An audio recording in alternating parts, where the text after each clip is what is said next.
Hi friends, இன்றைக்கி நம்ம வீடியோவில் கோபி 65 எப்படி பண்ணுறது அப்படிங்கிறத பற்றி தாங்க பார்க்க போகிறோம். வாங்க வீடியோக்குள்ளே போகலாம். ஃபஸ்ட்டு ஒரு பாத்திரத்தில் தண்ணி எடுத்துக்கோங்க. அதில் மஞ்சத்தூள், உப்பு, காலிஃப்ளவர் சேர்த்துக்கலாம். காலிஃப்ளவரில் சிறு சிறு புழுலாம் இருக்குங்க. அதுக்காக தான் நம்ம இந்த மாதிரி பாயில் பண்ணுறோம். இது நல்ல ஒரு கொதி ஸ்டேஜ் வந்த உடனே ஆஃப் பண்ணிவிட்டு நல்லா காலிஃப்ளவரை தண்ணி இல்லாமல் வடிகட்டி வச்சுடுங்க.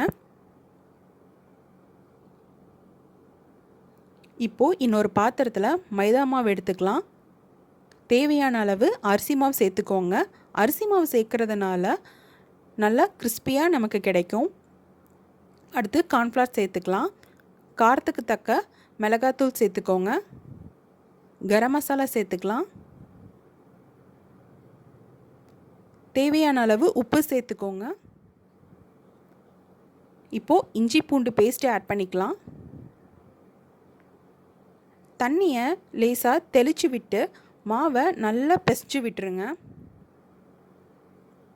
தண்ணியை அதிகமாக சேர்த்துடாதீங்க. அப்படி சேர்த்திங்கன்னா மாவோட காலிஃப்ளவர் ஒட்டி வராது. இப்போ மாவை நல்லா பிசைஞ்சிட்டோம்.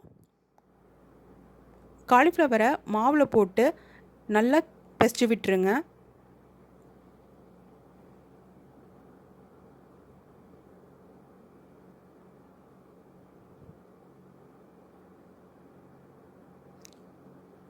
இப்போ எண்ணெய் நல்லா சூடானதும் அதில் காலிஃப்ளவரை போட்டு பொரித்து எடுத்துக்கலாம்.